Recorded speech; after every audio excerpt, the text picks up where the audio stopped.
এবছর জানি না কাদের গাছে কত মুকুল ধরেছে, কিন্তু দেখো একটু আমাদের গাছে মুকুলগুলো একটু দেখো, জাস্ট মুকুলে মুকুল দেখো, প্রচণ্ড পরিমাণে গাছের ডাল ভেঙে পড়ছে। ওখান থেকে একটা গাছের ডাল ভেঙে পড়েছে এবং একটা গাছের ডাল তোমরা দেখতে পাচ্ছ নিচু হয়ে গেছে কতটা, প্রচণ্ড অনেক মুকুল ধরেছে, অনেক।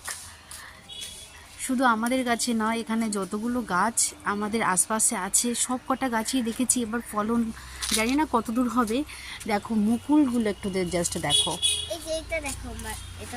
দেখো কত মুকুল, দেখো প্রচণ্ড পরিমাণে মুকুল হয়েছে। এবার জানি না যদি আম সব গাছে আজ ওষুধ দিতে এসেছিলো গাছে, যাতে পোকামাকড় না ধরে এবং মুকুলগুলোর জন্য ঝরে না পড়ে, এর জন্য ওষুধ দেওয়া হয়েছে। এখন জানি না এবছর নাকি ঝড় বৃষ্টি একটু বেশি হবে, প্রচণ্ড প্রচণ্ড পরিমাণে। দেখো একটু জাস্ট তোমরা দেখো, আমের কোনো পাতা তোমরা খুঁজে পাবে না, শুধুই মুকুল দেখতে পাবে। দেখো শুধু মুকুলই দেখতে পাবে, এত পরিমাণে মুকুল ধরেছে এবছর।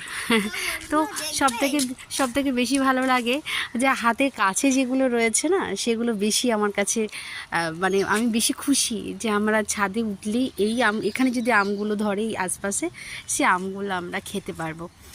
মানে কষ্ট ছাড়া সবই খেতে পারবো, কিন্তু কষ্ট ছাড়া, পরিশ্রম ছাড়া ছাদে বসে এইভাবে জাস্ট ধরো, ধরে টেনে নাও ফল। তো ছাদের কাছে অদ্রিজা দেখো একটা আম বের করেছে মুকুল থেকে, এই যে ছোট, এটা তো অনেক ছোট বাবা, কোনো দেখাই যাচ্ছে না ঠিক করে, অনেক ছোট। আর তোমার মনে হচ্ছে